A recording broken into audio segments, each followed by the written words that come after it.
सिंधी सकाफ़त जो ॾींहुं, सिंधी सकाफ़त जो ॾींहुं असांजी क़ौमी सुञाणप, वतन जी वहदत ऐं पंहिंजे वजूद जी तस्दीक जो ॾियारो आहे।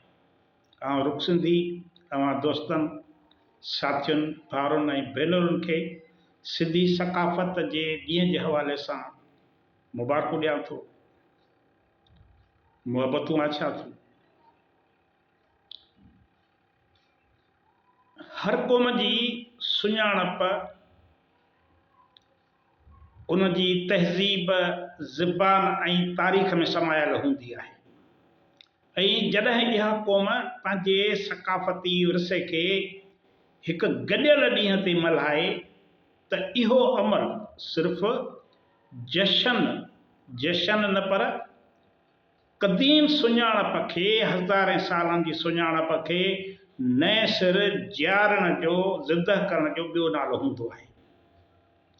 सिंधी सकाफ़ती ॾींहुं जेको हर साल डिसंबर जे पहिरें आचर ते मल्हाइजे थो, अॼु सिंधी माण्हुनि लाइ न सिर्फ़ ख़ुशीअ जो ॾींहुं आहे, पर पंहिंजे वजूद जी तस्दीक ऐं एहसासे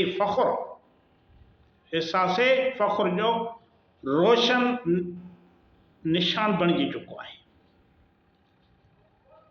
2009 में हिकु नाज़ुक मरहले तां जनम वठंदड़ ही ॾींहुं अॼु क़ौमी ऐं आलमी सतह ते हिकु अहिड़ी वॾी सुञाणप बणिजी वियो आहे, सिंधियुनि लाइ, सिंधी ॻाल्हाईंदड़ लाइ, सिंधियुनि सां मुहबत कंदड़ लाइ, सिंधियुनि सां प्यार कंदड़ माण्हुनि लाइ क़ौमी सतह ते हिकु अहिड़ी वॾी सुञाणप बणिजी वियो आहे जंहिंमें को बि सियासी इख़्तिलाफ़ समायल न आहे, न ई कंहिं तबिके जी विरासत। हीअ ॾींहुं सभिनी सिंधियुनि खे हिकु ॻाठ करे बीहारे थो।